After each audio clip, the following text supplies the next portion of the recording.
Goddag mine kære små matematikinteresserede elever. I denne her video kigger vi på en logistisk differentialligning version 2, og den har så de ikke-trivielle løsninger, altså ikke nul løsningerne, givet på den her form, hvor vi igen har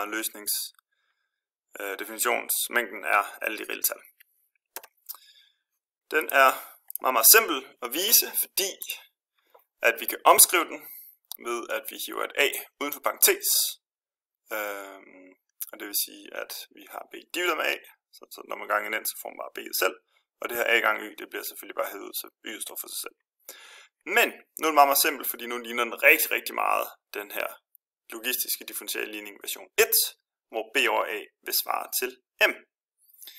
Og når man så skal løse den, jamen så har vi i den her formel, at de to steder, der står m, der skal selvfølgelig bare skrive b divideret med a.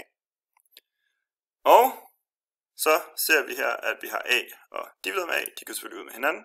Tilbage har vi lige præcis den løsning, vi gerne vil have. Og derfor så vil vi så slut. Matematik er som altid awesome. Tak for nu.